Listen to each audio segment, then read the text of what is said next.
Yes, y'all. Welcome to Office Hours. Happy Friday, everybody. Welcome. Happy holidays. Happy Friday. I hope it's all good. Let's see here. We've got a number of people jumping in. We got questions ready to go. Awesome. I love it. Welcome, everybody. We will get rolling here in just one moment. Before we do, just a brief primer on office hours here before we get started so that everybody knows what we're up to. So if this is your first time at office hours, these are purely Q&A. So I have no agenda for you other than to try and answer questions and help in any way that I can. So in the comments, you can fire in any questions that you have, or I am going to post a link here that you can also ask questions by coming on camera with me. If you have anything that needs to be discussed, anything that's longer, more context, more complicated, any of that type of stuff, then you are welcome to come on camera. Or gosh, if you just want to come on camera and say hi, I would love it. So welcome to do that as well. And then we will get this show on the road. All right. I see Ken. I see you back there. Awesome. Give me 1 second here and I will get to you. Welcome. Before I do, I just want to say hi to some folks. Mauricio, welcome. Grant, welcome. Todd. Ken, I bet you that's you in the background. Awesome. Mike, good morning / afternoon. Mike says, congrats on ranking number 6 on GHL. I don't even know what you're referring to, Mike, but thank you. Number 6 sounds pretty good. It's not number 1, so we'll try harder, but you know, I'm good with that. Giovanni, welcome. Awesome. Yes, absolutely, Giovanni. No sweat. And Todd, it looks like you are in the right place here. YouTube is where we're doing this call. Lisa, good morning. There's first question from Giovanni. Awesome. Siobhan, welcome. Brandon, welcome. Harry, awesome. Welcome. I will get to all these questions I see coming in. Perfect. Jamal, welcome. Awesome. All right, everybody. Welcome. I see a couple people jumping on camera backstage. I will get to you gentlemen here in just one moment. And actually, you know what? Ken, if you're ready, I'm going to go ahead and jump right into yours because I see you were the first question in the comments as well. You ready? All right, you look ready. How you doing, sir? Good, man. Good to see you again. This is my second time on. Can you hear me okay? I can, yeah. I had my speaker muted, but I can hear you fine now. Cool. Okay, so I started with you at 97, then I went to 297, now I'm at the 497. Okay. So all good. So, but I got a little diagram here. Can I show this to you? Okay. Yeah. All right. Oh, nice. Look at this. I love it. Here's where I am. Uh-huh. So I've already got from the 297 difference. I got these sub accounts in the black here that they're all separate businesses. They don't know each other, and they're separate industries, right? They're just separate. I'm in the process of developing a whole new business. Okay, but that business is going to need its own sub accounts. So the red is me. So can I put a me under me in the SaaS configurator? How do I do that? Because it's like I need a professional under a premium, but it's still all just me. Yeah. So let me ask. So the accounts that will be under the professional, do you need them? Do you need them to be billed through the professional? Like you need all of the features and capabilities from a billing perspective and things like that you would normally want with the agency SaaS? Or there were 3 of this, well, in my way of seeing the world, and so it could be, I can be convinced to go different, but I would have, I've got a marketing sub account, software development or software company, if you will. And then I'm going to have, I'll keep going the other way. And then I'm going to have customers that are under that. So this is the red here. The professional is the big overall entity that is producing this solution. But there's a marketing arm, there's a software development arm, and then there's customers, and then there's users under each of the customer sub accounts. And those are going to be the people that are the subscription people. And so, but it seems like if I do stuff at the agency level up here, it actually affects all these other guys over here that I don't, like I can't do login pages the way I want or stuff like that. So I thought, well, I'll just organize it this way. but I didn't know how to do that. So Well, so I think so the devil's in the details here. So it's a little bit hard for me to say for sure, but I think it's important to keep in mind that you can set up a business on HighLevel as a sub account of yours. So as an example, I've got my agency HighLevel account, my pro HighLevel right, account. Okay, right, so the 497. Okay, right, right. Okay, as sub accounts, I have my business services that scale, and right. services that scale is where I sell all my products and all my services and all that stuff. It is a Got, sub gotcha. account. Right, Okay. gotcha, gotcha. I've also got Their San Diego, which is my local media and marketing business here in San Diego. And Okay, that sells products and services and subscriptions and all that type of stuff. So that is a sub account. So I've got multiple of my businesses operating as sub accounts underneath my agency account umbrella. correct. And that, that all works just great. So I have, for each of those businesses, I have members of my team who are users on the account. Right, And then I've got, all of my customer information for those, separate businesses. They're completely independent of each other. So as long as the sub account, as long as the functionality of the sub account is not to be an agency, a HighLevel agency, and to provide additional sub accounts with the SaaS features, the administrative capabilities of the SaaS features, then you could have as many businesses operating as sub accounts as you want. You could have your software business, your right, marketing business, or any other kind of business. right. Yeah, I know all that. Okay, so the only reason that you would need to have any sort of separate agency account, whether it's professional or unlimited or anything like that, is if you were looking to have the agency features of HighLevel available at that new account for whatever reason, and have that be separate from what you're doing already. I, I personally don't know why that would need to be, but I guess it's possible. And I think From a, you might have something else playing in the background there. Do you? somebody's talking on the phone around the corner. I Okay, can't do got it. it. Sorry, No can't do problem. anything about it. Yeah, no problem. So, throw something at him, whack him in the head. Yeah. yeah. The as an example, a problem. One of the problems I was trying to solve was that if I create, like, if I do any of the customizations, like with CSS or with the login screens or any of that kind of stuff, you slap all that in the code boxes at the agency level, so all your subs get it. So if I want branding for these 5 subs, but I don't want it for these 5 subs, I or gotcha. whatever, then it's. I Then think then technically then there's you ways mean to do it, maybe, but I was trying to just maybe compartmentalize that a little bit cleaner than I gotcha. coding my way around everything.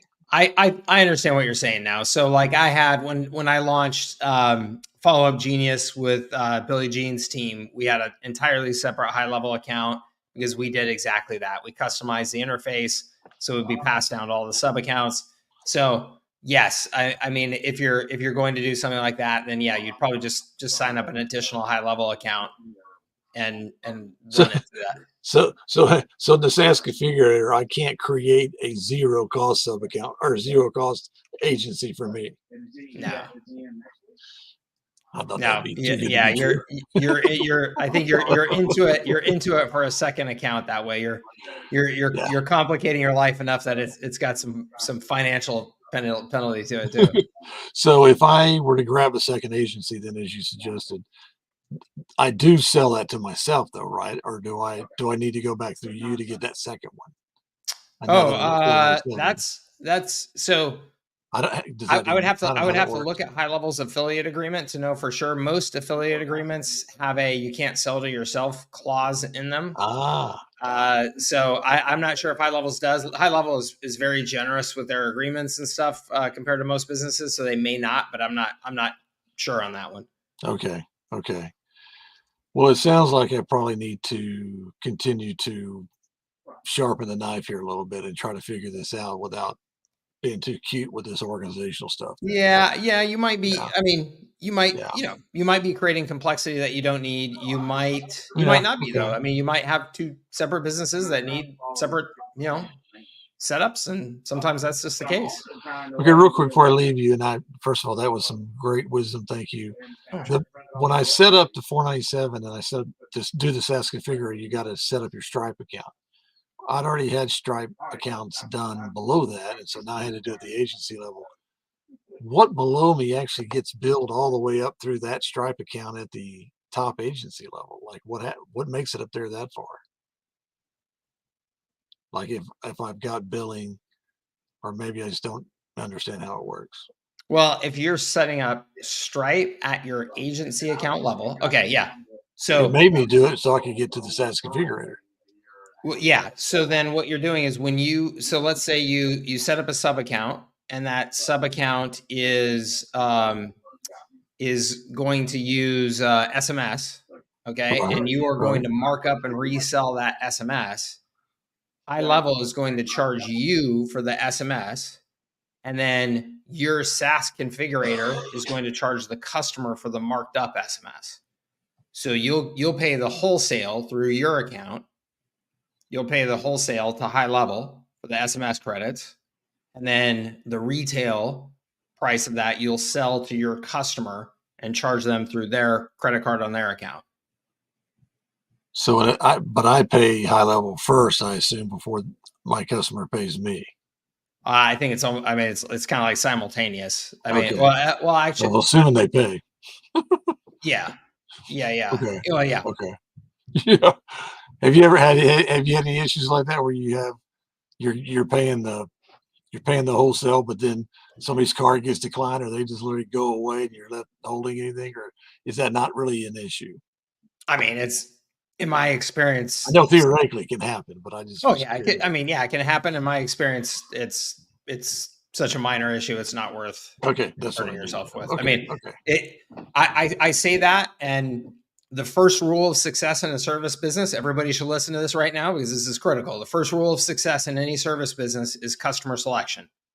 Okay, if you choose to work with good customers, business is easy, life is good, you make Right, more money. If right. you choose to work with customers who are not really quite qualified, you can tell they're kind of a pain in the neck. You can tell they have a hard time paying their bills, all that type of stuff. Life gets more complicated and you deal with issues like that. So, customer selection is the first rule of success in any service business. If I'm just selling a widget off the shelf, right? If I'm just selling this pen off the shelf, I don't care really who you are or what your personality is like, any of that type of stuff, because you're just buying my widget and then you're going away.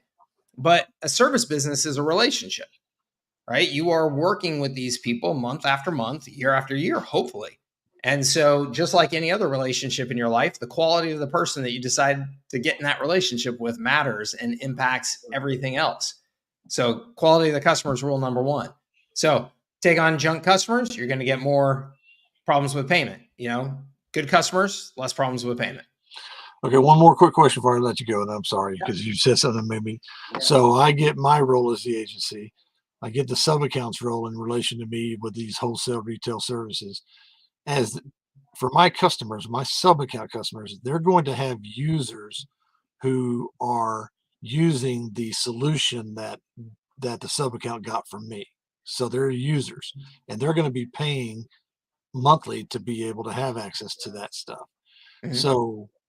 So that's just simply the sub account billing their users. They're not contacts or leads. They're part of the team part. They're users on the account, not customers or leads or prospects. Is I that the understand. difference? So you got like a real estate model where it's your sub Exactly. account is a broker and they've got real estate agents and they're charging agents for Exactly. access to the Exactly. system. Exactly. Yeah. Exactly. Exactly. Same model. Yep. So the sub account, so it's okay. We're able to then invoice an actual user as opposed to a contact. Well, you're just treating them just like a customer. So you're just going to set up a checkout page with a subscription to X dollars a month to buy this thing. But you got to understand now, here you're talking about you are not passing through the agency capabilities there in that billing. So they're not going to be able to do agency automated markup of SMS for that user or anything like that. I got that. Okay. So, but yes, if you're just charging that user $97 a month for access to your system, great. Now, access to the system for that $97 a month is not a automated capability of HighLevel. So they're going to have to manually, if somebody stops paying, they're going to have to go and shut off that person's access. There's not recurring invoices? No, there are recurring invoices. I'm saying the access though to the system. So you have them set up as a user using the system. I'm saying that if that person doesn't pay their bills, there's not going to be an automatic shut off of that user. You got to manually do that. Got it. That makes sense. Okay. That makes sense. I've taken enough of your time.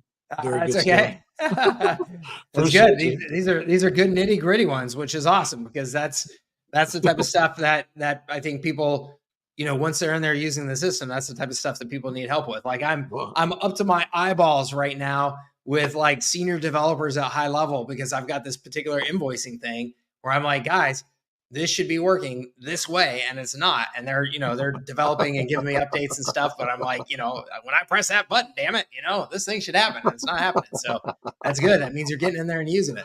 Heck yeah. All right. We'll catch you on the next one. Thanks, Mike. All right. Thanks, Ken. Everybody. Let's see here.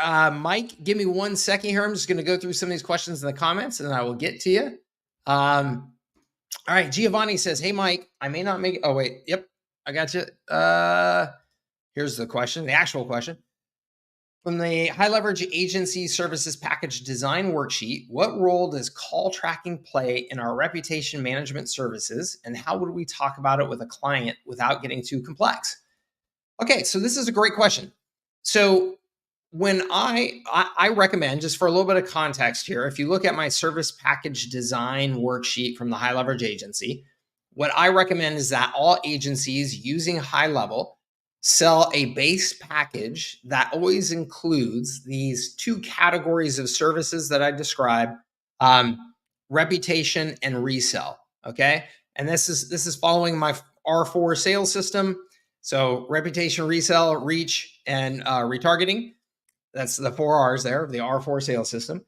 So the reason why I recommend that everybody sells in the base package this core functionality related to reputation and related to resell. A couple of reasons. One is that reputation and resell apply to all businesses no matter what their budget is. Okay. Not all businesses are going to invest in advertising, paid advertising. Not all of them are going to do it consistently, right? Most small businesses are not. Most small businesses are much more just kind of hand to mouth and they are not really strategic about investing in growth. But every single small business owner is aware of their reputation and that it matters. And they think that they have the best product or service or whatever, if just more people knew about it. So they want to take care of that reputation and make sure the word gets out about it. And then 2, they are also aware that their best customers are the ones that come in over and over and over again. So that's reselling. Okay. Every business owner understands those 2 concepts. Now, what I would say probably most business owners and even agencies here, Giovanni's asking this question, which is a great question. Think of reputation way too narrowly. We've been like beaten over the head with it's just reviews. Online reviews have been such a big thing in business for the last 5-10 years, whatever it is, that we've kind of learned to think that that's just all reputation is. That's a lagging indicator, right? A review is a lagging indicator of your reputation.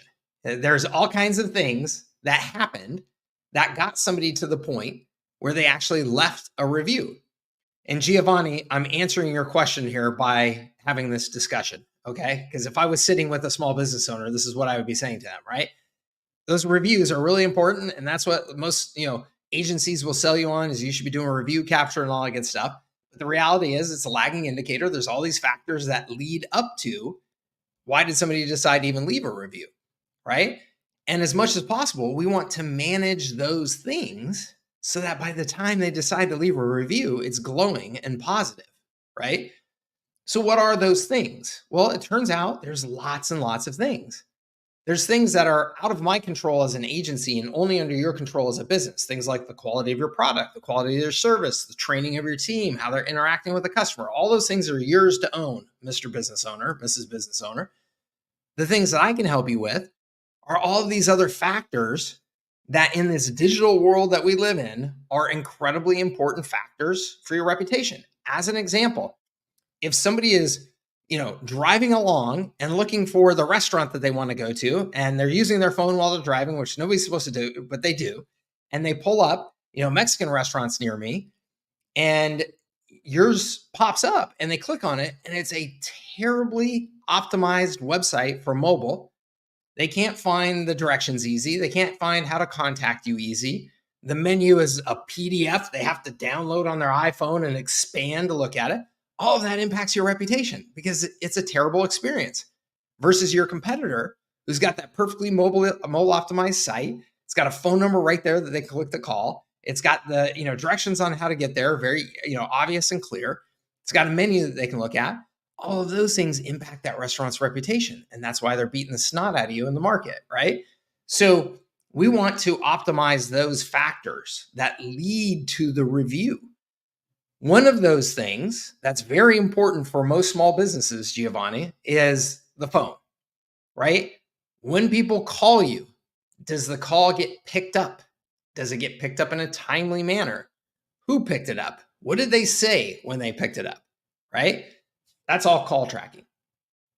Okay. So Giovanni, when it comes to reputation, that call tracking number can give that business a lot more information about how is the phone being handled at their business, because that's a critical factor, right? We already know somewhere around 60% of inbound phone calls to small businesses don't get picked up at all, right? Many of them get picked up, and it's a terrible interaction and experience, right? So we can record those calls. The business owner can use that for team training, things like that. So that all impacts reputation. And then, of course, Giovanni, if you start talking about reach and running ad campaigns for them, and they can use those call tracking numbers to track the ad campaigns and how effective they are, then that's a whole nother benefit.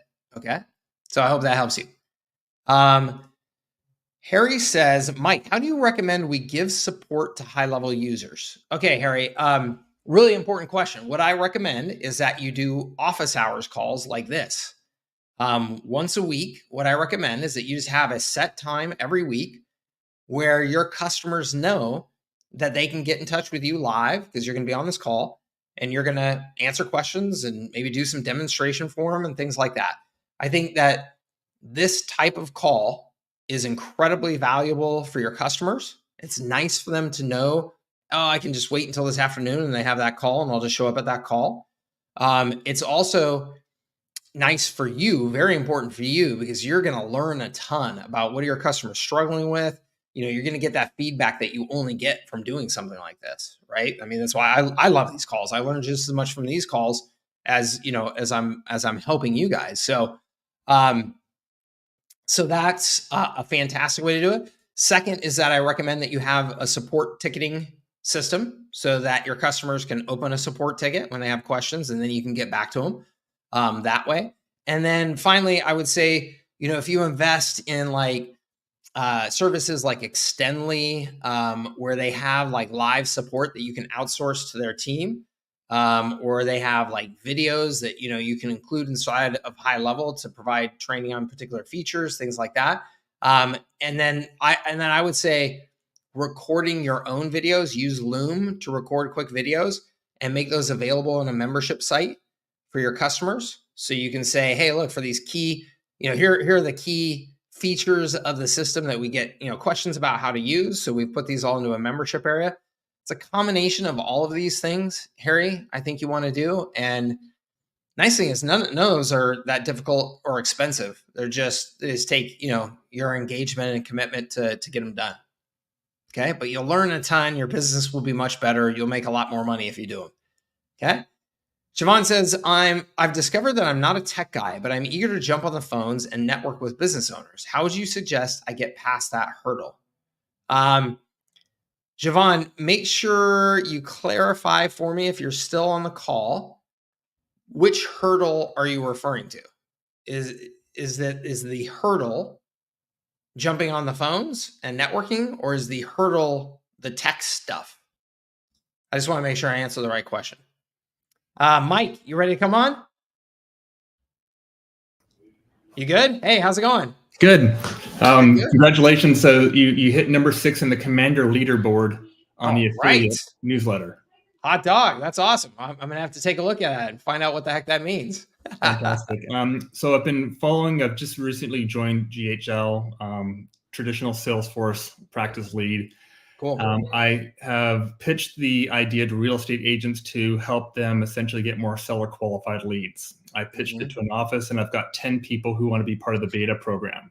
Nice. My question is, how do I set up an onboarding system, or do you have any best practices for onboarding on capturing the right information, getting them set up so that it's a really good experience? Because if they have a good experience, they'll tell more people. If they have a bad onboarding experience, they're going to tell more people. I want to avoid the pain. Yes, that's awesome. That's obviously with your experience, you know how true everything that you just said is and how important this is. And so, yeah, in my experience, I'll share with you what I think are just kind of some general best practices that if you follow, you're in good shape. And then obviously the specifics depend on, you know, the exact service you're offering and how you design it and all that good stuff.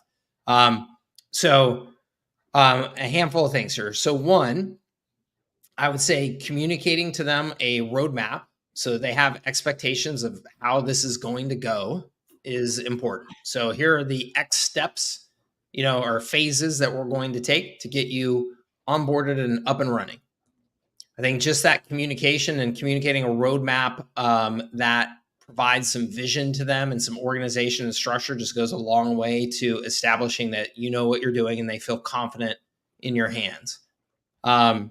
Next is what you referred to as the information collection before they get into the system in any way, before they start interacting and with the service in any way. So you want to make sure that you are, and usually just doing this via surveys is, I found just the best way to do it is you just put together some survey forms where you send it out to them and you say, hey, first step for us to get your account all set up and get you onboarded is that we need this survey completed, and you capture all the critical information that you need to set up as much of that account as you possibly can in advance of them, going through the actual onboarding process with you. So by the time they do that onboarding, they feel like, oh, wow, look at our logos in there. Our employees are in there. Everything's pretty much set up the way that we want it to be set up. And now it's just a matter of getting there and using it. So that survey now, one of the things that's always amazing is, and you've got a small test group here, so that's good. But as you scale this up, the number of people who will sign up for a service and even pay for a service, but then not do the survey in any sort of timely manner is pretty wild. So you have to chase them down oftentimes and say, hey, look, if you don't mind, what we're going to do here is I'm just going to schedule a call on your calendar and I'm just going to get on there and we'll just fill out the survey together. Let's just knock this thing out. So sometimes you've got to do that. Let's see here. In the onboarding process communication, one of the things that we found, and this will be slightly dependent on your market, although I think it's pretty darn consistent, is that people want leadership and they want you to want you to guide them and to push them. And so we at first took a much more a typical kind of service role to the onboarding process where we were just kind of like, hey, we'll help you, get set up. It's our job just to support you and getting all set up. And then what we found is we actually completely changed the communication on that to, I am your growth marketing coach. We are going to push you to do things at your business that you probably haven't done before, that might be a little bit out of your comfort zone, and that if you will allow, I'm going to ask for your permission right now to play that role and to hold you accountable a bit in this process. And so that means I'm going to act as a coach. And just like any good coach you probably had in your life in sports or whatever, every once in a while, they're going to kind of get up in your kitchen and push. So if you don't mind, I'm going to ask you once right now for permission to have that role with you. And they say yes. And then it's a very important position to have because, again, dealing with small businesses, a lot of them just don't have that growth mindset or investment mindset that they need to have to like push. They're not on offense every day. They're oftentimes they're just in neutral and in defense. And so it's kind of your job to make sure that you get them into offense sometimes, to make sure that they're actually using your systems, taking advantage of it so that they can see the benefit of it. Because if they don't, then they're just going to churn, right? So having that tone in your messaging during the whole onboarding process can be very valuable. Once you've got that survey information, you want to have a call set up, usually just with your key point of contact or a couple of point of contacts at the business. The owner, maybe their right-hand man in terms of, like a chief operating officer type of role, that type of thing, that you want to do an initial onboarding with them before there's any employees involved. So that way, there's oftentimes just like some saving face that can happen maybe for those people before, if you were to open up everything with all the employees there on day one, on orientation one, there can be some things that business owner, didn't want set up that way or didn't want to share with the people or, whatever. So doing the initial onboarding call with those first couple of people and then walking them through, hey, here's how everything is set up. Does it look good? Anything that you feel like needs to change, giving them some training, and then saying as a step 2, now we're going to have any of your users, any of your employees, anything like that. We'll do a wider kind of onboarding and orientation for them. Okay. Those are the steps in my mind that are kind of universal and have been most important to success. Over communicating then to the actual users of the system. So nobody wants to be responsible for, I just signed up the company for system X, and then all I'm hearing for the next month is them griping and complaining about, system X sucks, and why do I have to get in there and use it? And I don't have anybody supporting me or helping me. So over communication to the actual users about here's what to expect, here's what the most common challenges are, here's how you get in touch with us when you need help, so that you can take some of that pressure off of the person who actually signed up for the system with you. And then doing a 30-day, recap, hey, where are we at? How are you doing? How's the system working for you? Here's what we're seeing. What are you seeing? What are you feeling? So having that scheduled in advance. So again, they know the roadmap, they know that that's coming. Just the visibility that they have into all of that really demonstrates your organization and leadership. And that, again, provides a huge degree of comfort to people to help them, kind of get through this whole process. Sure. Thank you. And so my second question is the phone number, because you have to have a valid company. You need to kind of validate that you are an entity. Do you recommend for agents, whether it's an individual or a small team, to acquire the number on their behalf, or to have them go through the registration process and they own the liability? I would have the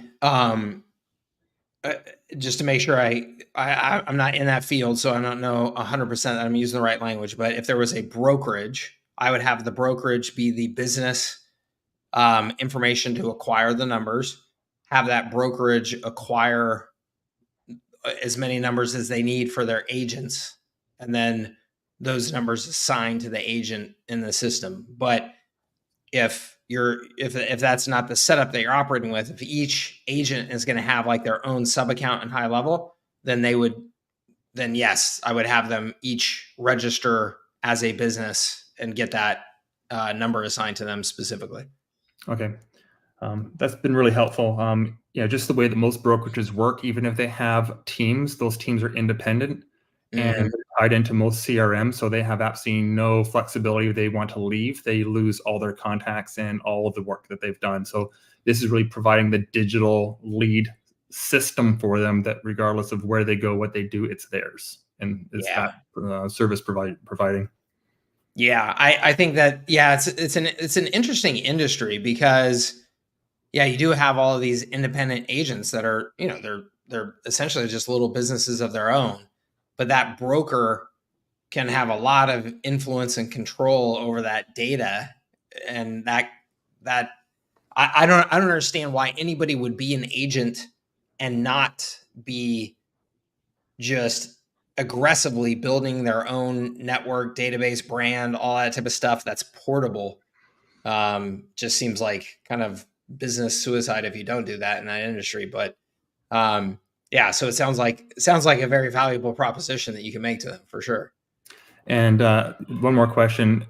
Do you recommend having a core offering and then having basically upsizing ability? So you have your core reputation and resell, and then saying, here's different services you can add onto it versus actually creating 3 packages. What would you recommend? So you're saying like 3 packages versus like more of an a la carte situation?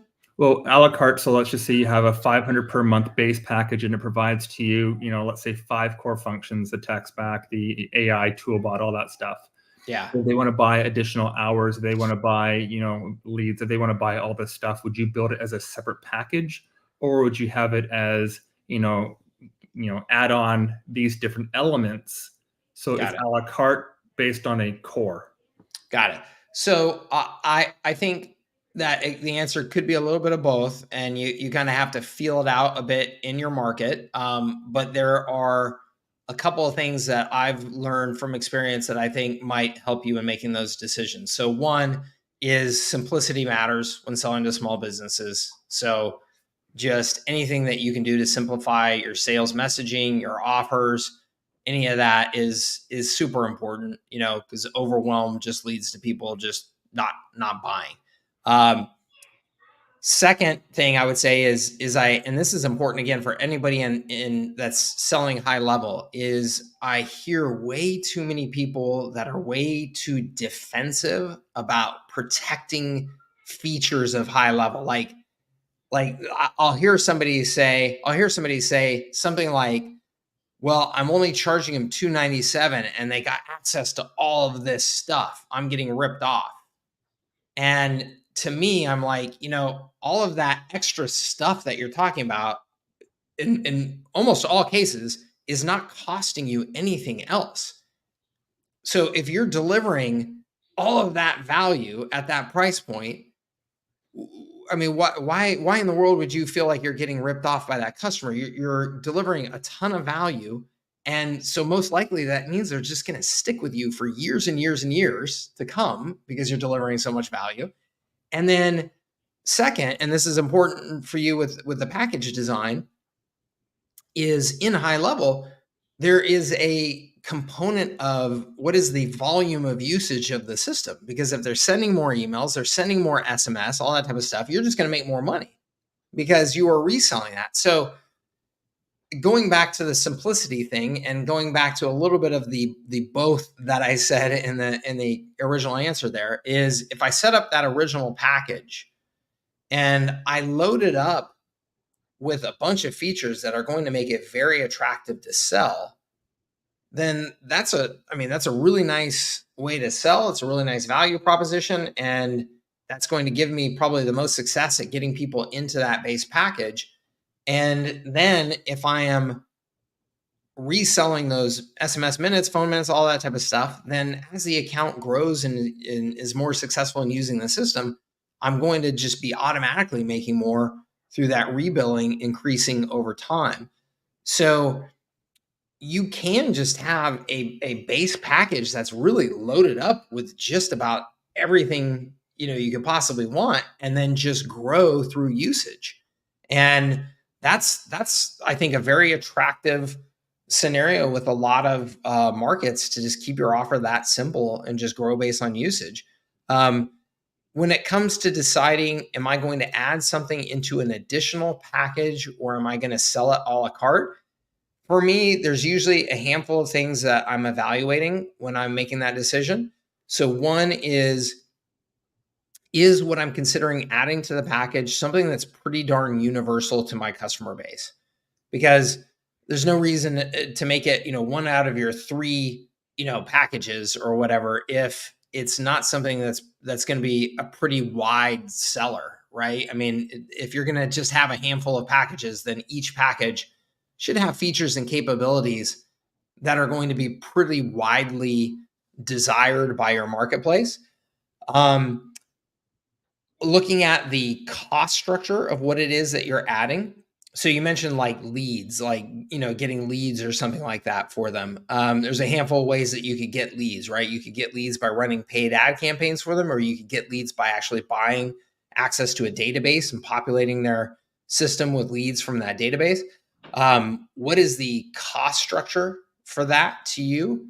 And is that a one-off cost structure, recurring cost structure, things like that are things for you to evaluate. Usually to me, if that cost structure is variable in any way, kind of hard to control, any of that type of stuff, then again, I won't put it into a core package. I'll sell it as a la carte, so that way I have more control over what's the pricing, look like on that. And maybe I feel like I need to change the pricing frequently to keep up with that variability in the cost structure.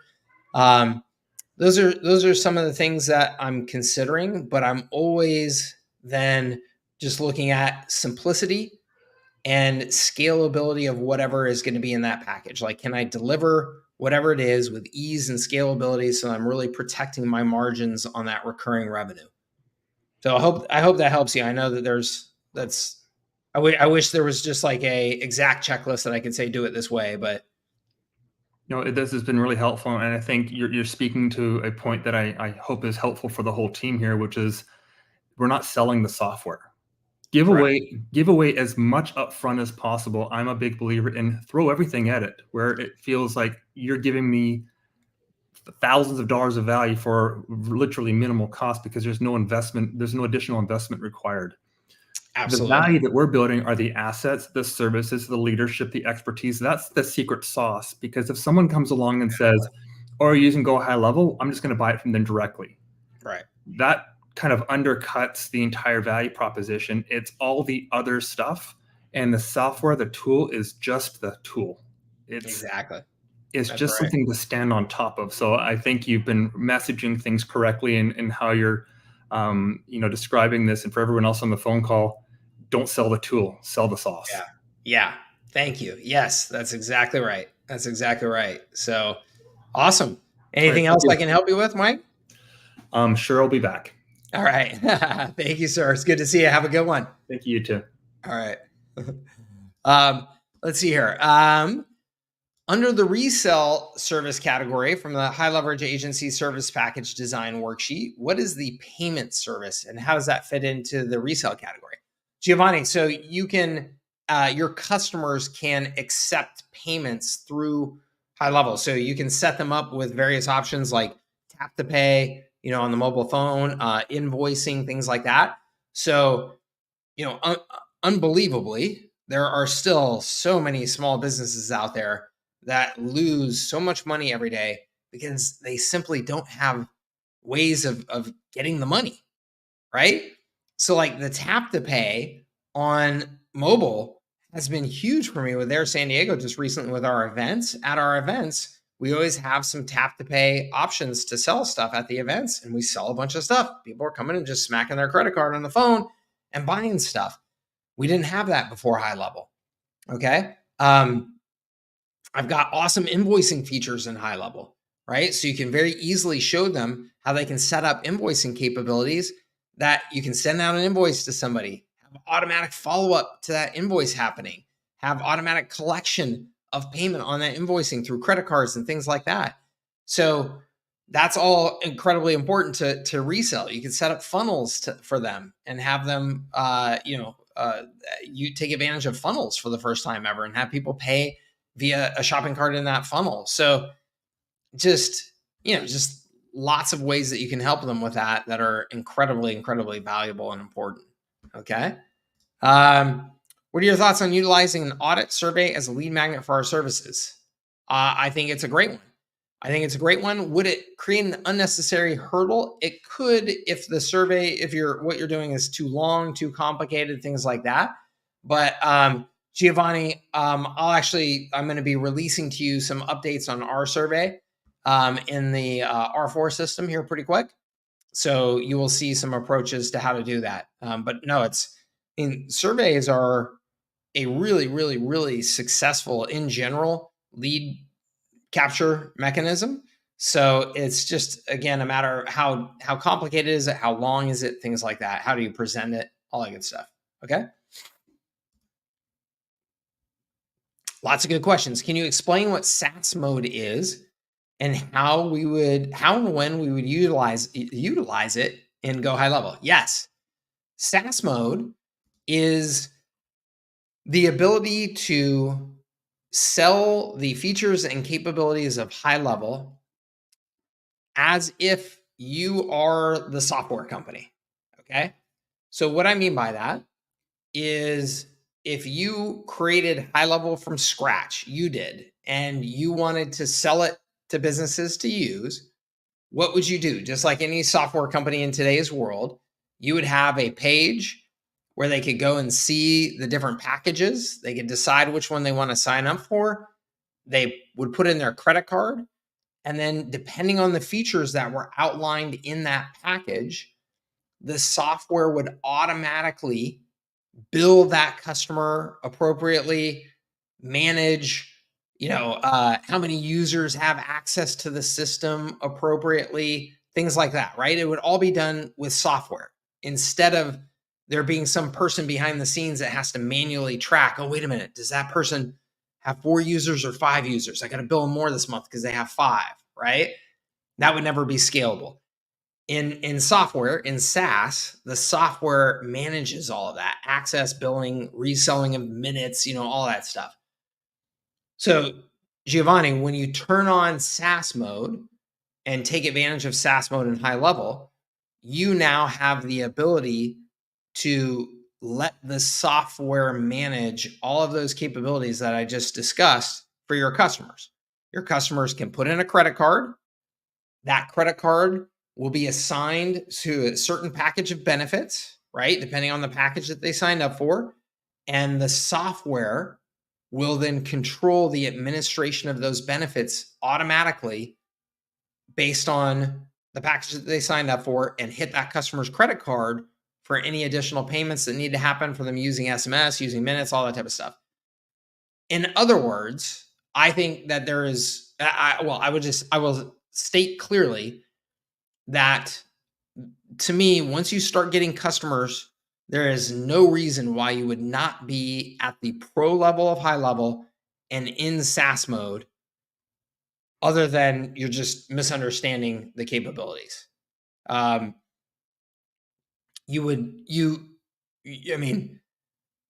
is zero benefit in my mind to not being in SaaS mode. And then there's lots of downsides. Like you are going to lose money by not being in SaaS mode, because what that means is that there are certain administrative capabilities that you're not taking advantage of that are costing you money. Like there's no way you're going to keep up with how do I bill for certain things and stuff like that as you start getting customers on the system. Like it's just not, it's not possible. You're just losing the advantage of, selling software. So I hope that answers your question. It is an incredibly, incredibly powerful capability that you want to take full advantage of. Okay. John, I see your question. How do you ask questions? You just type them in here. That's how you ask questions, just like you're doing. So just ask your question right in here and I will answer it. Okay. Let's see here. One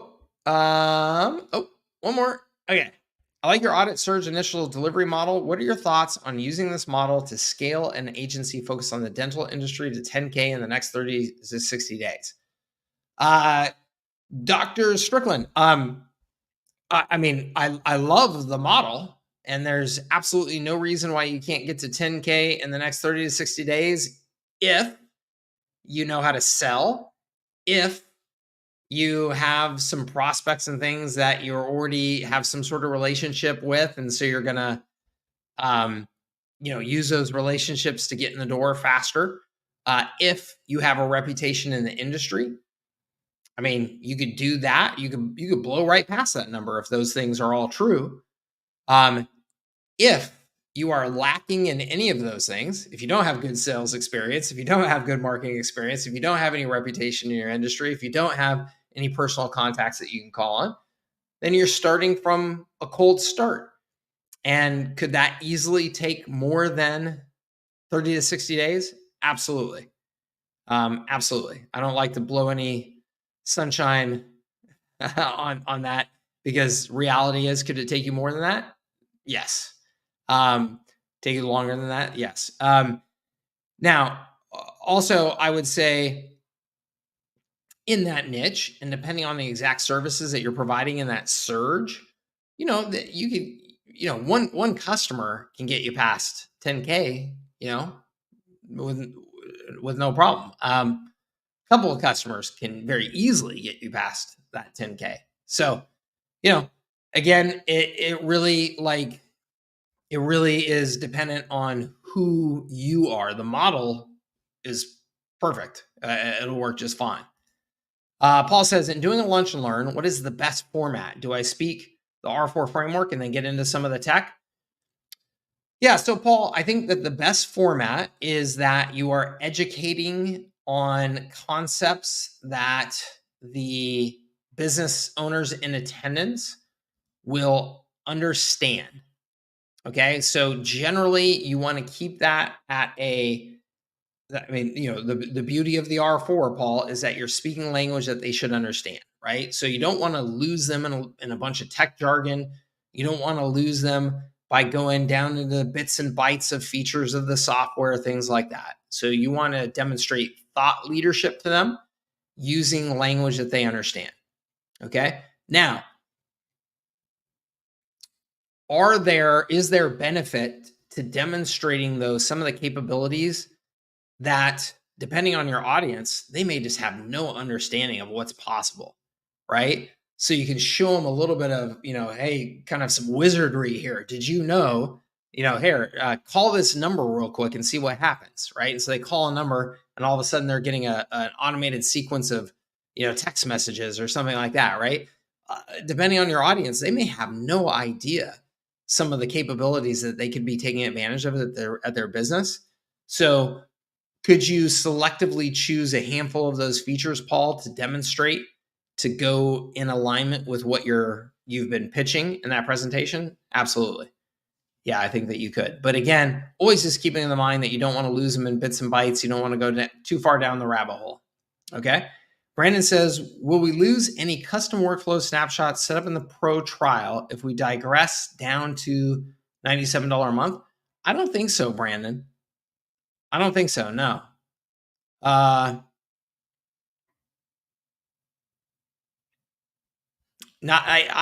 don't think so. I think that, just to be safe, Brandon, contact HighLevel support just to make sure. But I don't think that will be a problem.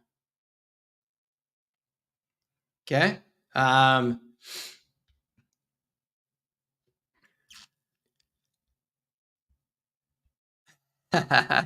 is going to revoke access to support in the dev team. Believe me, Dorn, if they were going to do that, they would have done it a long time ago. I'm a much easier customer now that HighLevel is easier to use. When it was less user friendly, I was a pain in their neck. Is it possible to bypass the call recording whisper message when trying to do cold calls as a sales rep? Yeah, you can just turn that off, Jamal. Yeah, absolutely. You can just turn that off.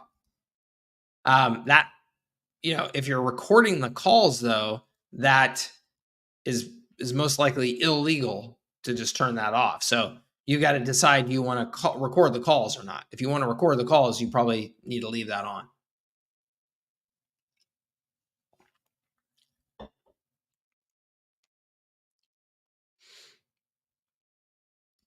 Yes, absolutely. Let's see here. Is it Olu? Do you want to come on camera? Do you have a question you want to discuss? Give me a hand wave if you want to. All right, awesome. How are you, sir? I'm very good. Sorry, yeah, my background is a bit light up here. That's okay. I've been trying to ask you these questions.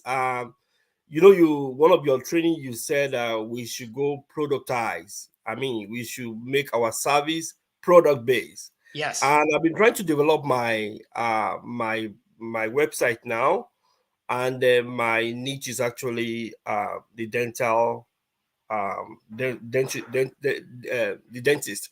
So I want examples of what I can use to see as a kind of a template to productize my services. So I've been having problem with that. Okay. So yeah. So let's first discuss what I mean by productize. So by productize, when a big challenge that a lot of service businesses make is they present their services and sell their services in a way that's very intangible.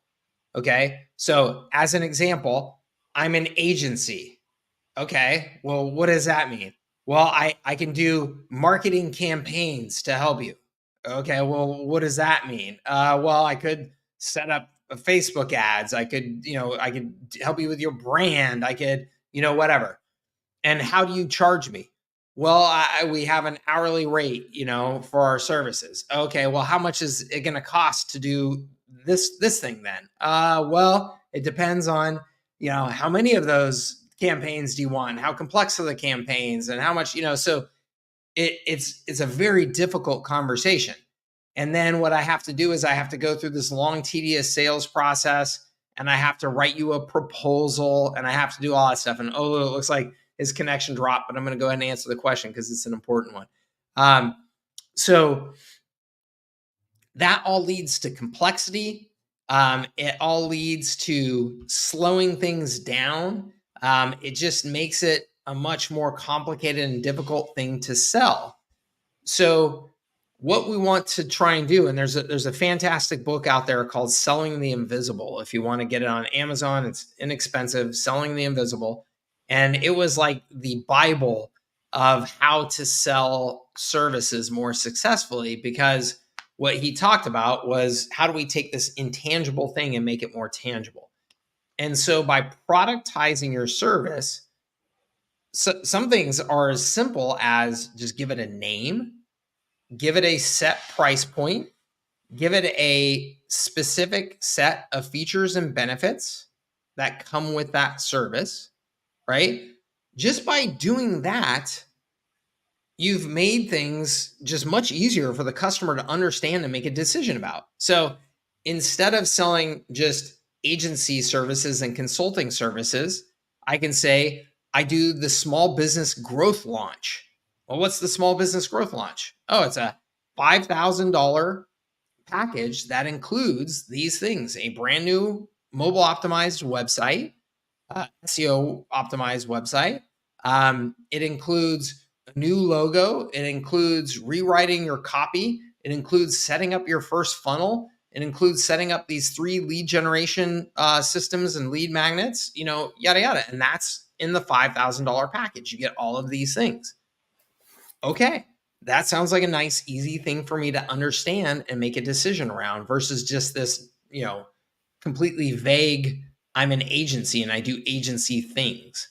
So in your particular market, then, what you want to decide is, what is this package that I can put together into this product format, and say, here's the name of it, here's the price point of it, here's what's included in it, and here's what's not included in it, which is just as important, right? When you buy a product off the shelf at, whatever store, there's all kinds of things that don't come with that product, and that's just what it is. You buy that thing, and you don't get all the other things that could, possibly come with it. So that's what productizing is. And if I'm assuming are you using HighLevel, or you're considering using HighLevel? No, I'm using HighLevel presently. Okay. Yeah. So the great thing about HighLevel is that it gives you all of these tangible things to include in your product. It gives you software that has these specific benefits and features and capabilities to it. So that's an amazing product in and of itself. But as the gentleman that I was talking to earlier, and I forgot who was it. Anyway, that I was talking to earlier there, it was Mike, right? Yeah, Mike, where he was saying, yeah, but you don't want to just sell the software, and that's the case. So let's say like you're selling to dentists, and dentists have a couple of problems that you're going to try and solve in that base product package that you're going to offer for them. And let's say the first product that or the first problem that you're going to try and solve is generating more leads. And the second one that you're going to solve is that when new patients sign up for their first appointment, there's a terrible no-show rate, right? And so you want to develop these productized systems that solve both of those problems. So on the lead generation part of it, you could include in your package that you've set up a proven lead generation funnel. So this multi-step funnel, it's got these various pages. It's got email follow-up sequences. It's got SMS follow-up sequences. It's got an offer lead magnet that gets people to sign up. So you've already developed these assets that you're going to include in your system. Similarly, for that, getting people to book their first appointment and the no-show rate. Well, we've found that if you follow up with a customer with these reminder sequences at these times using various formats, then that's going to cut their no-show rate. And if you charge them a deposit of $25, that's going to cut the no-show rate, right? And so you would develop these actual campaigns and assets and include those in your product versus just saying, here's HighLevel, go to town, Mr. Dentist, go figure this stuff out. Like a dentist isn't going to just go figure out how to use HighLevel and become a marketing genius. So it's your job to determine how you use HighLevel, what other assets you include in there, websites, landing pages, email campaigns, SMS campaigns, those types of things, to create an overall solution for that particular market that you're selling to. And you want to include that in your product so that it's a turnkey solution for that dentist. Does that make sense? Yeah, it makes sense. It makes sense. Do I have a reference, example of website I can just use? Do you have anything like that? Oh gosh, I mean, there's all kinds of them, but like in the dental market, what is the hold on one second. Is it Dentrex or whatever? Isn't that the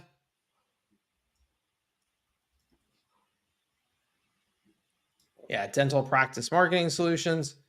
Hold on one second, and let me just share my screen. I know these guys are one of the many that I would consider looking at. But they've got this practice marketing capability. Let's go take a look at that.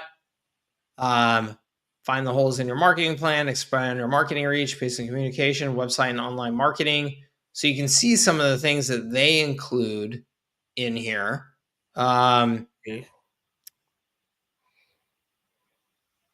I don't know if they have any pricing or anything like that on here, but let's do Dentrex website. So premium website, core website. So they probably, I'm surprised that they don't have more in here about like what's included, but 75 pages of written content, premium website, has content management, custom designs. So this is okay. In terms of what they're communicating on their website, I would say it's okay. Let's see here. I'm trying to think of some of the other good sites in this space, and maybe somebody else on the call knows some of the other dental. All right, sounds good. Thank you. Some of the other dental like website providers and stuff like that, because there's some others. I know. Let's see here, chiropractor websites. There's some guys in this market that I think do a good job. That might be good models.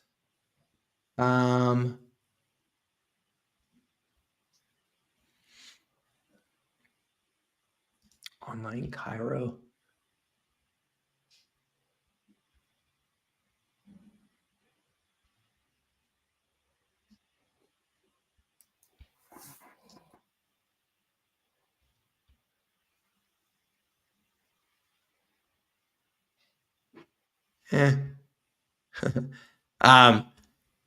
Yeah, I'm trying to find a site that I find particularly impressive for you. These aren't bad. They tell you what you're, generally what you're getting. I mean, I can show you, like, so if I go to, like, and everybody's got different approaches to this, but like if I go to my, if I go to my advertising packages for their San Diego, right? So, these are the types of things that I like to put together. Like, I like to include very specific, like, here's what you're getting for how much money, and what's included and what's not included, and how long is it available to you, and things like that. So, like, I personally like to have packages that are very specific, and provide the details, that the important details that somebody needs to make a decision. Pros and cons to doing it this way, though. Okay, so the pros are, somebody could come here and show up and go, well, that's just not what I want, and I'm out. And a really aggressive salesperson would say, well, geez, Mike, if you would have just let them get on the phone with me without showing all that information first, I could have shown them something. I could have sold them something, right? And I would say that's probably correct. But the benefit of me putting it out here like this is that people just come and buy from me, and I don't have to do a sales process. So, it really does just depend on how much you want to, kind of detail about your service packages right there on your website versus getting somebody into a sales process. But that's more the approach that I take, is like getting very specific like that. Yeah. Okay. Okay. I prefer the approach. I prefer that approach very well, because at that point in time, all you need to do is just run a traffic towards the page, and then people get to decide what they want. Yeah, that's right. Yeah, so it's we live in, the way I think about this over the course of my career.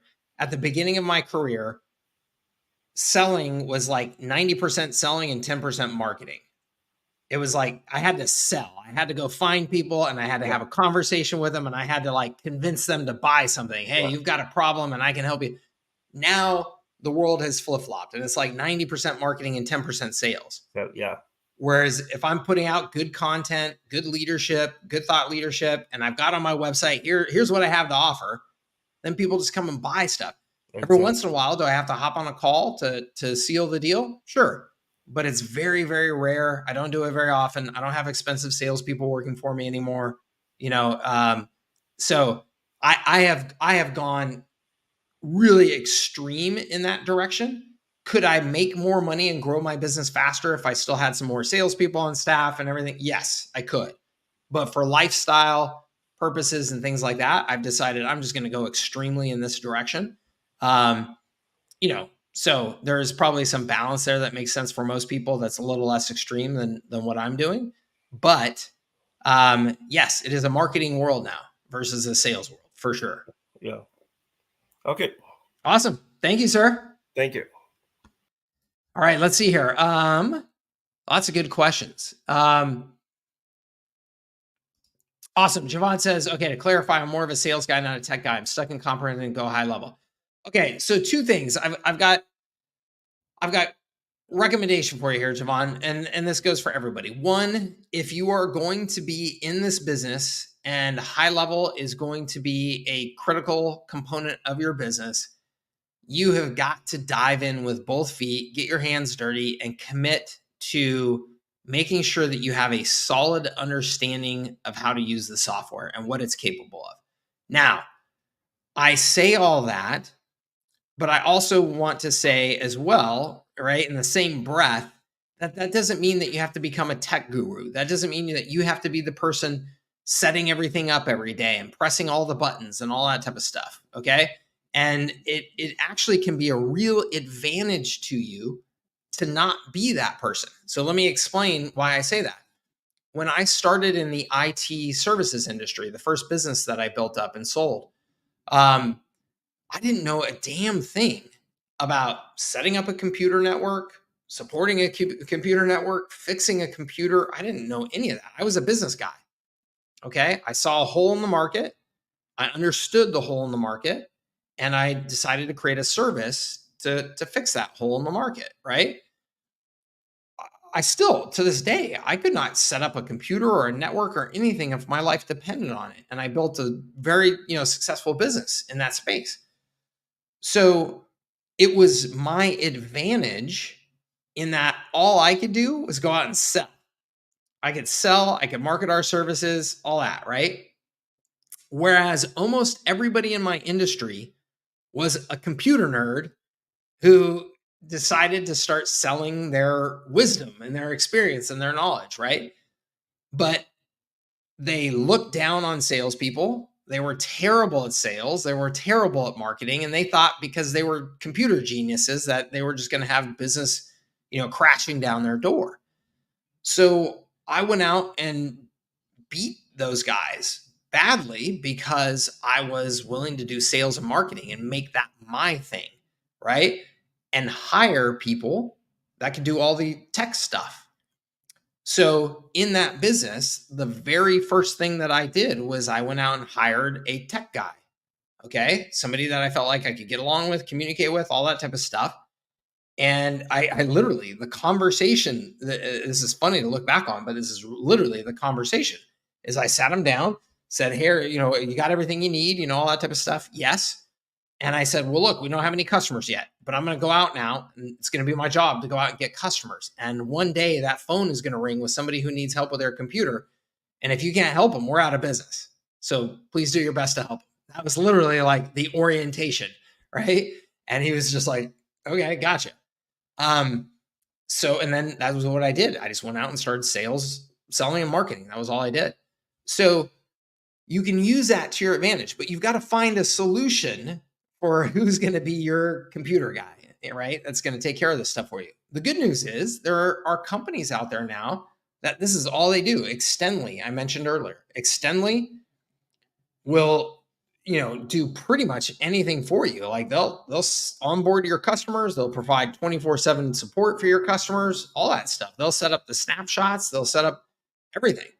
So it sounds like what you need to do, Javon, is get an agreement with a company like that or an individual, whatever it is, that can help you with this stuff. But I say that in that you have still got to understand the capabilities of HighLevel. You should be using it all day, every day yourself at your own business, right? I'm using HighLevel all day, every day.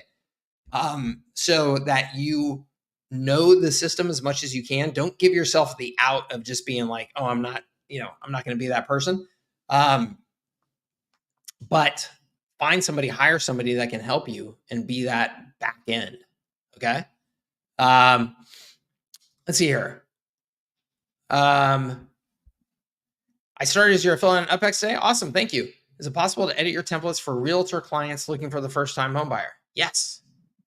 Yeah, absolutely. You can edit. Yep. I give you the templates inside of UpX, but also the documents that I use to create those templates. So like the Google Doc that's got all of the kind of original structures for those ads in there. So yes, edit away. You can go crazy. Interested in my take on the yoga niche? John, I think that's a great niche. Yeah, I think it's a great niche. It's a huge, huge industry, as you know. What assets and how to develop? I think the most obvious things are websites, landing pages with offers to get people to come to their first classes, sales process and follow-up sequences to actually sell them into being some sort of, regular member of the yoga studio, paying a monthly fee, that type of thing. All of the funnels and workflows that go along with that to make all of that automated. I think for any business like that, some resell capability and some referral capability, so that you are encouraging people to share with their friends, encouraging people to come back when they haven't been in there in a while. Gosh, I mean, all of that. I think it's a great opportunity, and I think that you could really help, a ton of them, because most of those types of businesses that I've engaged with myself as a customer, like there's almost no follow up at all, to me. So I think that you could do a ton. How to develop it, John? I mean, that's your job. That's your job as the marketing service provider, right? That's your job, is to develop those assets.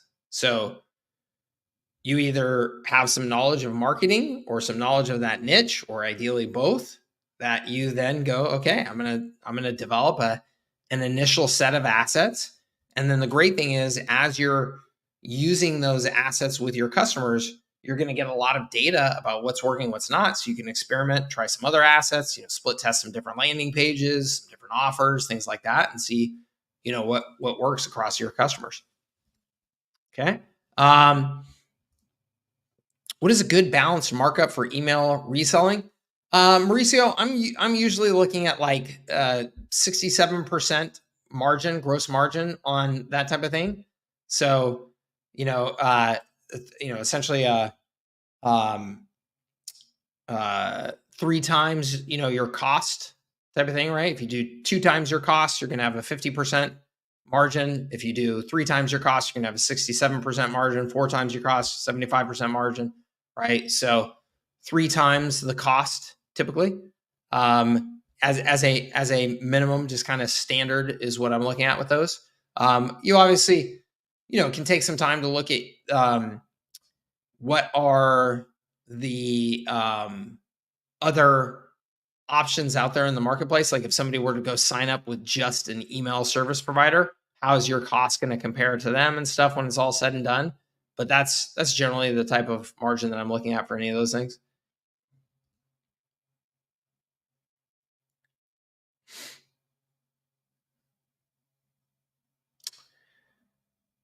Productize websites.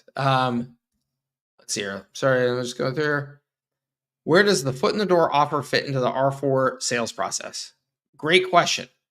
Okay, so I believe, and this is true to whether or not you're using the R4 or not, but I think the R4 sets up really, really well for it, is that the best way to sell your services is to be positioned as an expert, an authority, and a leader in a particular niche. So we're talking about John with the yoga niche, right?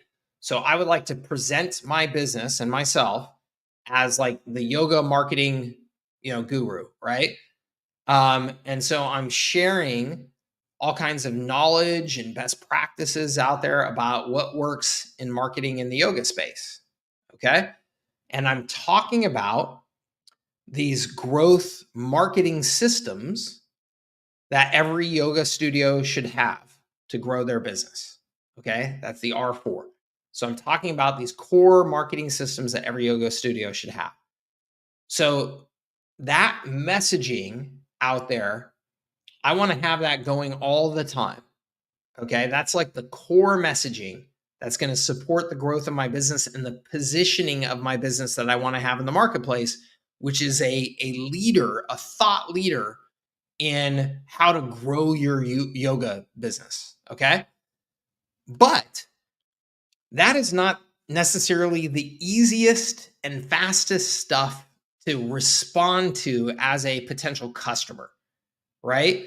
When I see somebody talking about their big, kind of, high level strategies about how to grow a business, that's impressive. I'm attracted to it. I want to stay in their orbit. I see their authority, right? I'm building a relationship with them based on that authority.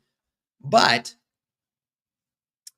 a free website is much easier to respond to and become a customer. Okay, I want to get that thing, right? A AI chat bot that's going to help me, get more people into my yoga studio without having to hire employees. That's a easier thing to respond to. It's specific. And if it's a foot in the door offer, then it's probably got like a nice low price point, or it's free or something like that, right?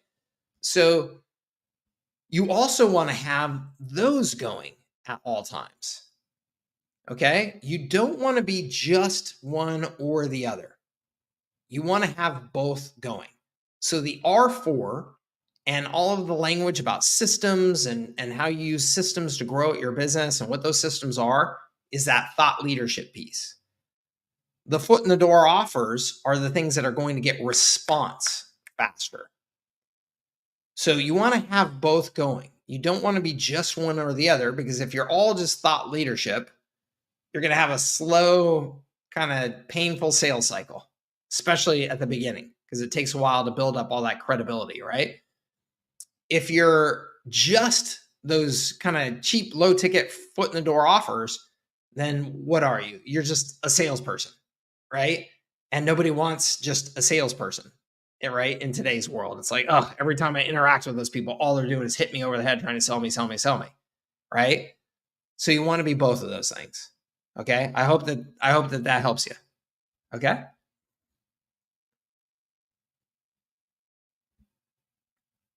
Where can I find a reliable source for people to help me build out templates for specific industries in regards to website and funnel pages, part of Go HighLevel? I would say, John, in the Go HighLevel community, you should be able to find people, but honestly, just Upwork or any of the outsourcing, Fiverr, anything like that. There's so many people out there that know HighLevel now, and building templates, especially for web pages, funnels, things like that. It's so easy. And I say so easy. Let me clarify that. It requires, some technical capability and design capability, but there's so many people out there that can do that now. So many people out there know HTML and the basics of, website design and all that stuff. So the best way to do it, John, is you go out and you find like 10 sites, 10 funnels, whatever it is. And you just, when you hire somebody, you just say, I want you to replicate these things in HighLevel for me. So just recreate these 10 things in HighLevel for me. And then tell them, but I don't want to use any of their logo. I don't want to use any of that stuff. So you're going to make those things custom values, right? Placeholders with custom values. That's exactly what I do, John. I have my team from the Philippines, which, they're amazing. And I just say to them, hey, look, I found these 5 landing pages I love. Please go create these 5 landing pages as templates in the system for me. Easy peasy. Okay.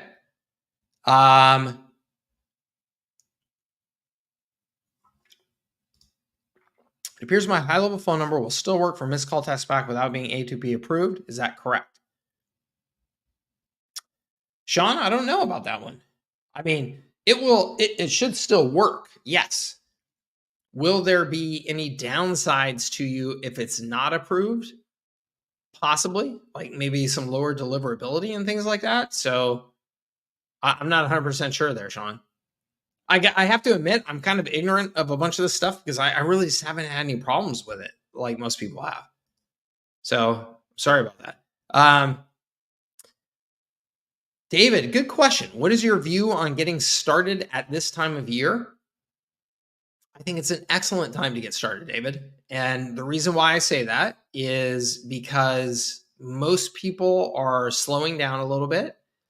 And so that gives you some time to kind of like maybe dig into getting the things going without feeling like the rush of the world, going so fast. So maybe you can use some of this time to really kind of get things set up and get going. But the end of the year is a fantastic time to reach business owners, because business owners are typically not like normal human beings, right? We're stressed, and we got payrolls, and we got goals, and we got all those things, right? And so we're thinking about this next year. right? And we're going, oh man, I didn't hit my targets this year, and I've got to, I got to get moving, So they're thinking about all this stuff right now. It can be a stressful time of year for them because they're trying to set some serious goals and plans in place. So it's a great time for your message of being able to help them with those goals to actually reach them, right? And so I think it's an excellent time. I actually think, like I said, Q4 I think is for selling to small business owners. I actually think Q4 is probably the best time of year. Okay. And David, if you're just getting started, depending on your level of experience and all that stuff, you may want a little bit of a slower roll anyway, right? So maybe you use this time of year to send some holiday gifts to some prospects, send something nice to them and say, hey, just want to introduce myself as you are going into the new year as a resource for you.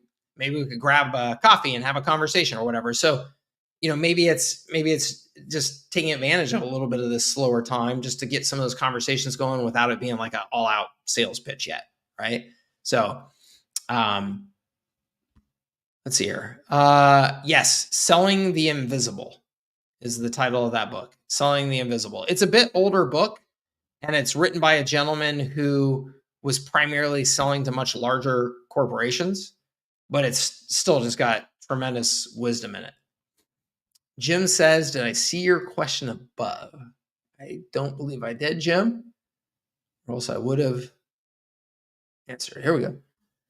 How much have the various tech issues affected your own business since you started with Go HighLevel? Should I have any concerns around this topic before I sign up as one of your affiliates? Jim, let me answer that in two.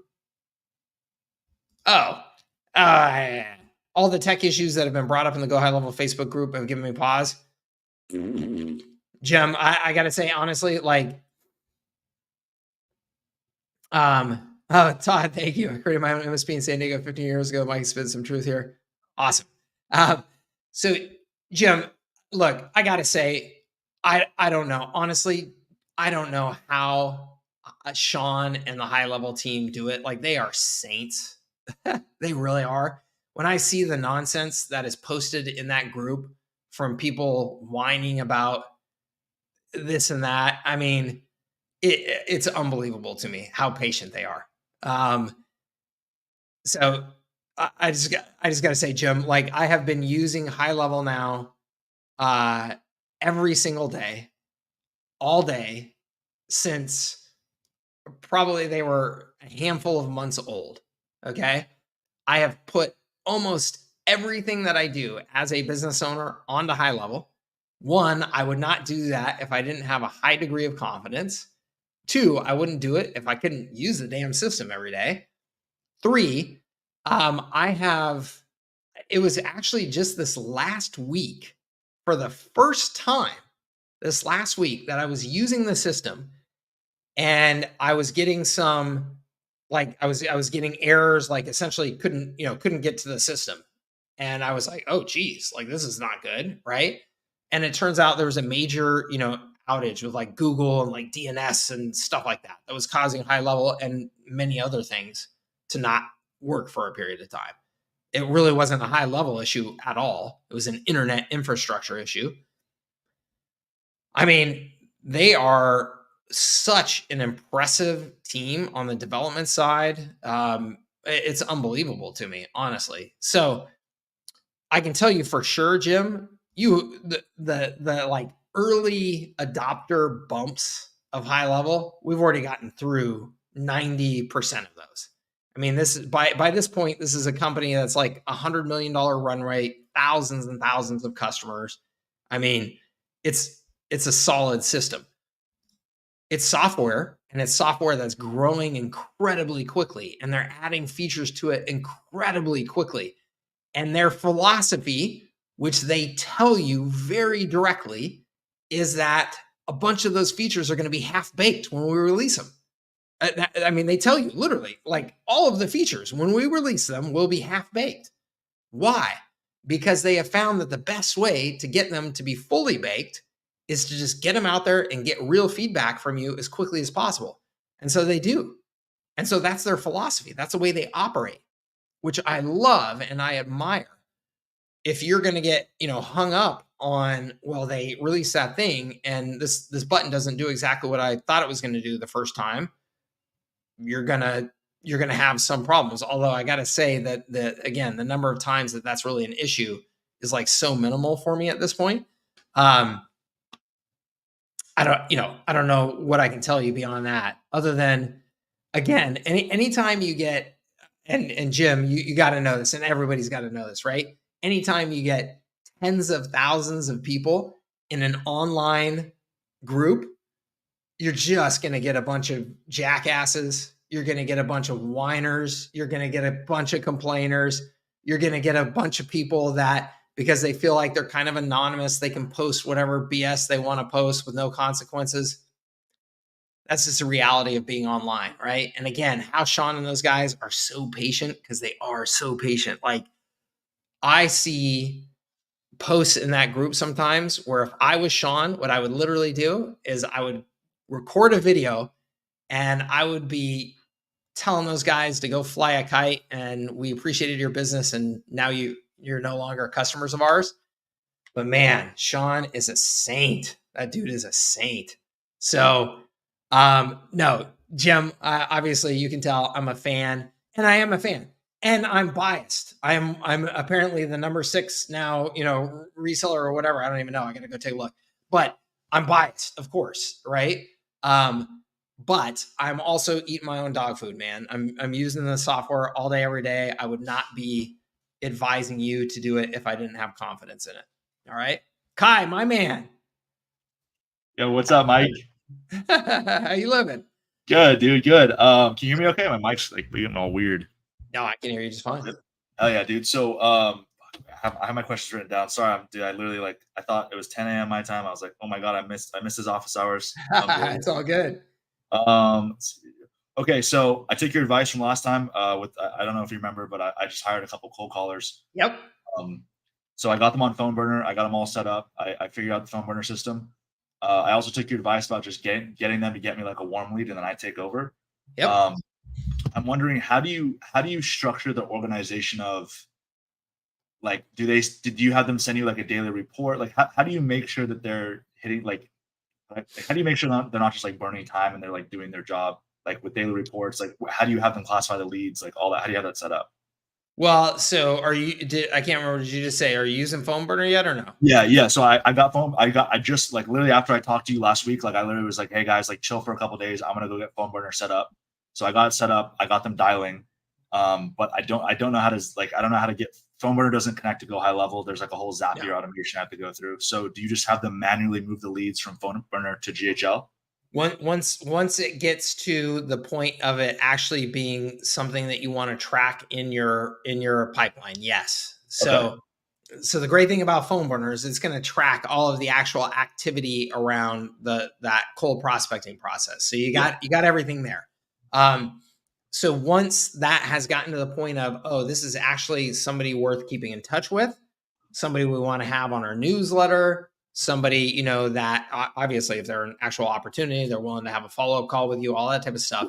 Now we're going to move them into the system. And so you want to tell them specifically, here are the people we move into the system. Here's how you do it. Here's how you set that up, as an opportunity or whatever in the pipeline.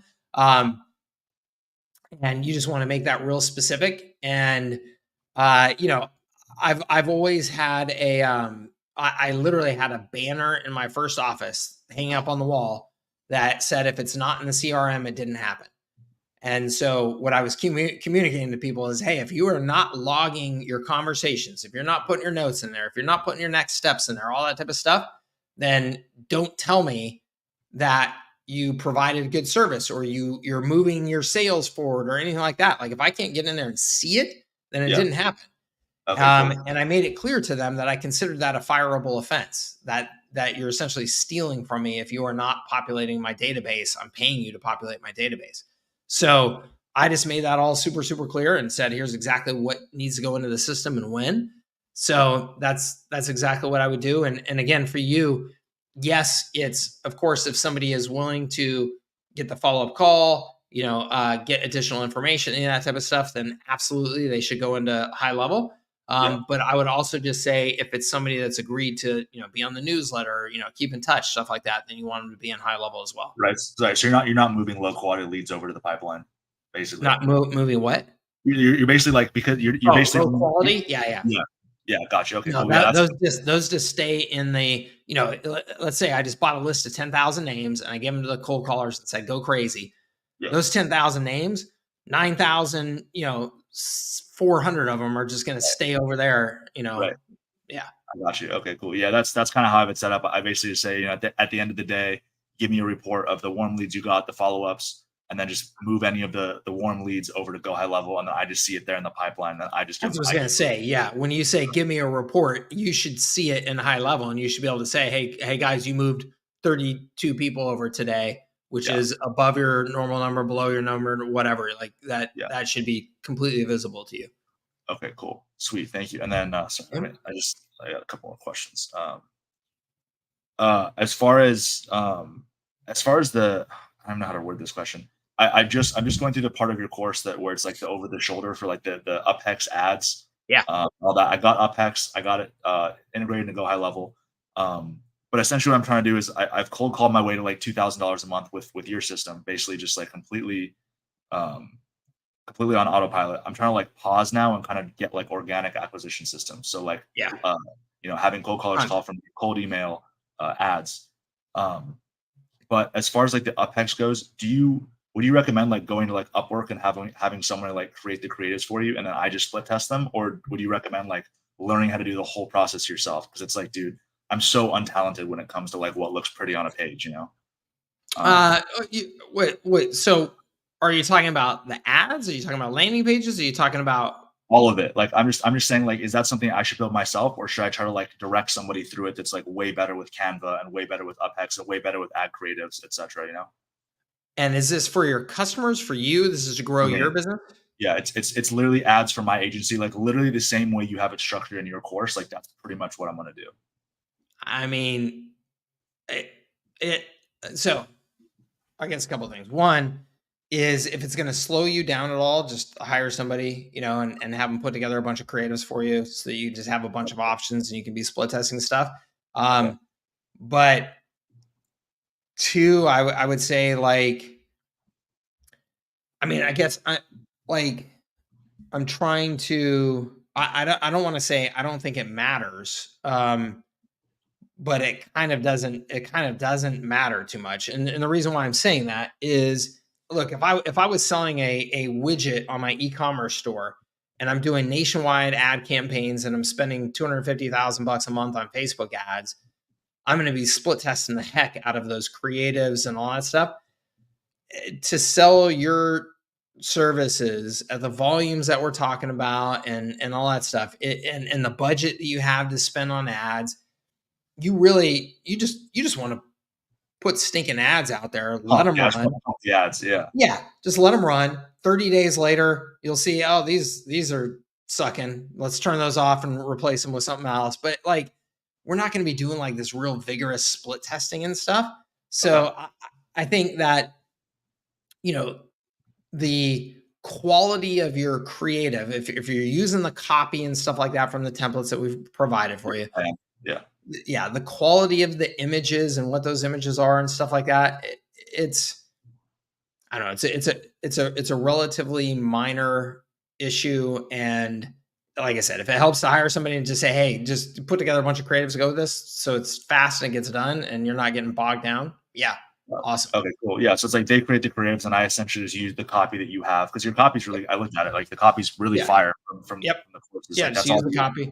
Yep. Okay, cool. And the big things to test, like it's just, I guess the copy is something, it doesn't matter. I was thinking like, I'm not trying to get crazy with split testing like you just said. I was thinking in my head, like I'm going to go crazy with split testing, but I guess it's just not worth it. Yeah. Okay. No, you're not. Don't do that, buddy. Okay. Yeah. Oh yeah, Mike, that's pretty much all I had, dude. Cool. Yeah, I'm gonna go do that again and implement everything, and I'm sure I'll be back here next week. Awesome. It's so cool. It's so cool you have office hours, dude. Like, I can't believe you're not just like backed up with everyone in here, like trying to do live stuff. Like, it's just like that's good. You're gonna talk to you every week and then come back to you next week and be like, dude, this didn't work, this worked, is like, bro, Yeah. that's the most valuable shit ever. It's crazy. That's awesome. That's what I want it to be. Yeah.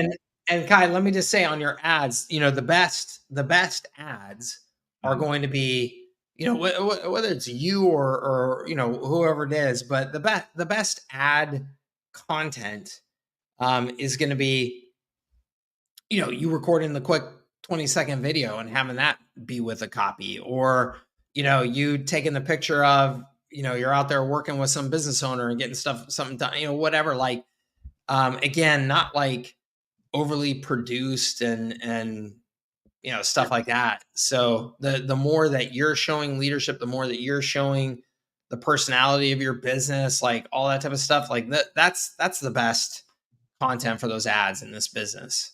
Gotcha. So just throwing that out there. That's super valuable. Yeah. Cause I mean, that's okay. That's actually changes it a little bit. Cause I was just going to go with like a static image ad. That's just like, hey, like, and with my offer with just like a static image. Just in my head, like that's the easiest thing I could do right now to take action, you know? Well, and there's nothing wrong with that.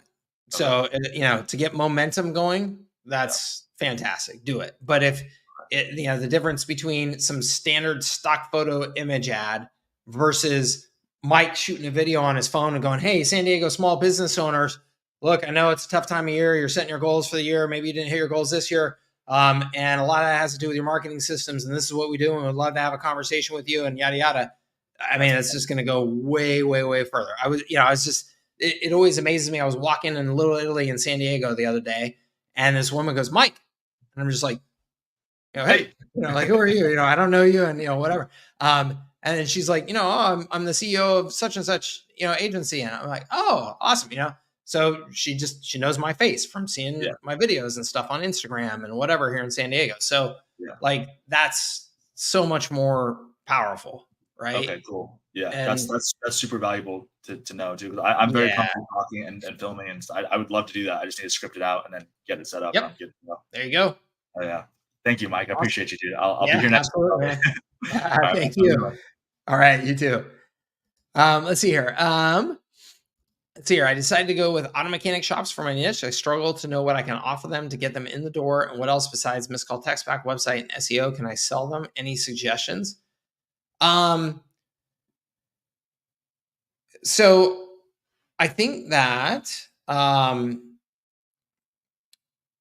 it's interesting. So as a customer, the only advice I can give is, as a customer of auto mechanic shops, I have only had one auto mechanic shop in my life that I have been impressed by in terms of their business. And these guys have been around for 30-something years now here in San Diego, and they are phenomenal. I know why they are here for 35 years. I know why they're doing so well. And so let me just speak to that. Their website is not that great, but I think that's a great opportunity. A website, review management, I think, is incredibly important for auto mechanics, because people are very skeptical about auto mechanics and feel like they're going to get ripped off. Having really good up-to-date information. Somebody remind me, what's the service that we can resell inside of HighLevel that keeps all your citation information up to date everywhere automatically? That is incredibly important when it comes to mechanics, because their information about their business tends to end up all over the place in all kinds of little directories and stuff like that. And so if that information is inconsistent, that's a big mess. Yeah, Yext. Thank you so much. So the Yext service, I think, is really valuable for them. The SMS appointment reminders, email follow-up and surveys about how their service was, and then getting the review, that type of stuff, incredibly important. Service kind of anniversary date reminders. Hey, it's been 3 months since you've had your oil change. It's been 6 months since you had whatever. It's time for your annual checkup. Like that kind of messaging, those campaigns being set up on autopilot to be able to work. all of that I just described right there is more than 98% of auto mechanics are doing, and would completely change their business if they were doing any of that stuff. Certainly some sort of funnel where you are driving people in, coupon offers, things like that, come in for your first checkup, a half price or oil change free, your first one, or, something like that, like those types of things. I would look at Groupon and see like what's successful there for auto mechanics. So you could set up their own private funnels. Any of those things would be fantastic. But I got to say, like, so when it comes to mechanics, I mean, a couple things. One, just reputation. Anything to do with reputation is critical. But then two, anything to do with communication. So again, this repair shop that I'm referring to here, I'll show you, here in San Diego, these guys are fantastic at the follow-up communication. So it's this Convoy Auto Repair, these guys right here. And, their website, actually, this is a newer website. They got this redesigned. So this is not bad, right? Pretty good website. Oh, online appointment booking, big one. Online appointment booking is a huge one. I hate the fact that I have to like try and call my mechanic. Nobody picks up the phone, that type of thing. If I can just book an appointment online, so nice. You can see this 1,752 reviews. Make an appointment. Here's their phone number, call tracking. So in other words, you have a lot to offer. you have a ton to offer. But these guys do a fantastic job. They also do some other stuff here that I think is fantastic that would be harder to do through HighLevel. I mean, you could conceivably do it actually by setting up little customer membership areas, right? So the customer has a portal, because these guys, when they're doing any repairs, they take all the pictures on their phone, they upload the pictures to show me, hey, here's the leak that you have. You can see the leak right here, so that I can, again, it's all about reputation and credibility. So there's a ton that you can do. Yeah, message asking, did we fix it? Yeah, I mean, ton that you can do. Referring to email reselling, does it mean that we are the email provider for the business owner? Are we then replacing their current email service provider? Can you clarify that? Giovanni, so you are the email provider for email that is going in and out of HighLevel. Yes. Okay. So if they are sending newsletters out of HighLevel, yes, you are the email provider. If they are using the conversations capability in HighLevel and emailing back and forth with customers, yes, you are the email provider. So that is all happening through you through HighLevel. But I still have, my Google inbox, and I still send emails in and out through my Google, set up for my business as well, not in HighLevel, not through HighLevel. So you're not replacing what they are using, for email currently, except for the marketing email capabilities, right? So if they're currently using MailChimp to send newsletters, well then yes, you could be a replacement for MailChimp for them, because they just send the newsletters through HighLevel. But for their day-to-day email that they have, no, you are not replacing that. Okay. Let's see here. Okay, last question here, because we got to run. We're at 2 hours. David says, is the Go HighLevel community feature good? Are you going to migrate from Circle? So David, we have just started testing it. I do think it is good in terms of the community capabilities of it. I think it's great. I mean, it's simple in terms of, you post messages and people can comment on those messages and stuff like that, just as well as you can in pretty much any system. The one feature that it does not have yet that makes me hesitant to switch from Circle right now is that in Circle, I have that calendar capability. So I can load in the calls, you guys can automatically subscribe to the calls in there and find the replays of the calls and all that stuff. Can't do that in HighLevel's community feature yet. I wouldn't be surprised that they roll that out pretty quickly. I've actually looked and I see it in their ideas list. It's not on the immediate radar as in it's getting done right now, but it does look like it's on their relatively short list. If they roll out that, I would absolutely switch their community capability. If you do not need that and you just want the community, capability and letting people, have conversations, I think it's perfectly good. And it's great, of course, that it's, integrated into other things that you're doing with HighLevel. Like you can make your courses available through there, your courses for sale through there, stuff like that. So it's got some, cool capabilities.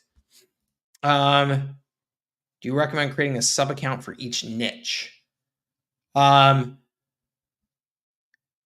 think you may be confusing the language there. So a sub account is a customer account. So it wouldn't be for a niche. It would be for an individual customer. Okay. Try to ask any quick advice on how to not get your ad bans or ads banned or ad account banned. Yes, Kai. Don't do anything scummy. Don't do anything BS. If there's any internet marketing guru out there telling you that you can set up multiple accounts and run, these types of ads without them knowing or any of that type of BS, run from them. Do not listen to anything that they have to say. Those are people who are doing that because they're getting their ad accounts banned. Read through the advisor or the advertiser guidelines where they tell you the types of things that you can't do. But honestly, Kai, if you're not doing anything dumb, you're not going to get banned at this point. Like Facebook used to ban accounts all the time, like very aggressively for very, questionable reasons. That doesn't happen anymore. If you're getting your account banned now, it's because you're doing something stupid. So just don't do anything stupid. Just use common sense and don't do anything scummy. Don't try and trick people in any way. Don't try and trick Facebook in any way. Don't try and be manipulative, deceptive, anything like that, where anything is perking up, making the hair on the back of your neck stand up and go, I think I might be bordering on trying to trick somebody here. Just don't do it. Don't do it. Don't do it. Don't do it. Okay. That's it. Yeah. Don't be an idiot. Exactly. Awesome. Everybody, thank you so much for being here and for being a part of my community and joining me at office hours. Lots of great questions here and discussion. I hope it was valuable for you. Have a fantastic rest of your weekend and have a fantastic holidays. Today is the 15th. That means that we will not be doing any office hours next week because we will be in full-on Christmas horsing around mode here. I just added a office hours back on the 29th. So the Friday before New Year's Eve, after Christmas and before New Year's Eve, I did just go ahead and add an additional office hours there. So hopefully I can give you some help before we get into the new year. But we'll be down from now through Christmas. Okay.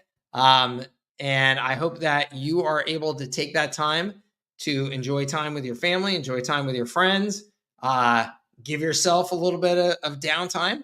But also, for me personally, it is one of my favorite times of year to get the most important stuff done for my business and for myself, which is just getting some of the thinking and clarity done. Right? Anytime that you get to slow down a little bit and get out of your normal routine is oftentimes when you're going to have the best opportunity to catch up on some of that reading that you want to do, catch up on some of that journaling that you wanted to do, brainstorming some ideas on the whiteboard, getting the kind of clarity that's going to help you like hit the ground running on New Year's Day when you're ready to just come out of the gates going a million miles an hour to hit your goals next year. So maybe take some of that time for yourself as well. Right? To do some of that, because I do find that it can be some of the most productive time of the year to do that. Okay.